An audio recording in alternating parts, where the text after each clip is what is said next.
আজকে ভিডিও করতে যেয়ে অনেক বড় বিপদে পড়লাম। সো হাই হ্যালো এভরিওয়ান, সবাই কেমন আছো? আমি সুস্মিতা চলে আসলাম নিউ একটা ব্লগ নিয়ে।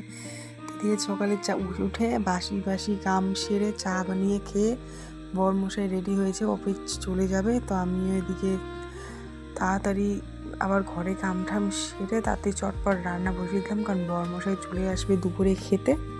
তো চলো আজকে কী কী রান্না করব তোমাদের সাথে যতটুকু পারবো শেয়ার করব। তো চলো রান্না করে নিই। তোমাদের সাথে কথা বলতে বলতে আমি এদিকে এক পাশে ভাত আর এক পাশে ডাল বসিয়ে দিয়েছি। চলো তোমাদেরকে দেখাই। দেখো, এক পাশে ভাত আর এক পাশে ডাল।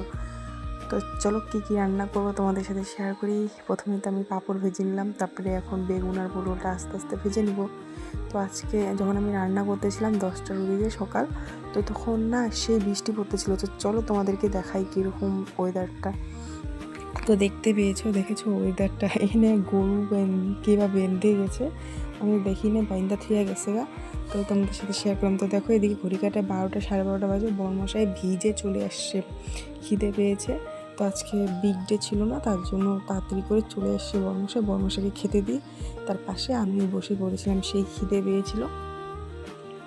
তো দুঃখের বিষয়টা হলো সকালবেলা ব্লগ শুরু করেছিলাম, বরমশাই গালি পেরেছে, সকাল সকাল ব্লগ কেন দেরি করে ই করতে না, ওকে না তুমি আসার জন্য তোমাকে সবাই ভিডিওতে দেখতে চায়, তার জন্য ভিডিওটা স্টার্ট করেছিলাম। তো এটাই দুর্ঘটনা, মানে বরমশাই ক্যামেরা অফ করে দিয়েছিল। তো চলো আমি খেতে থাকি।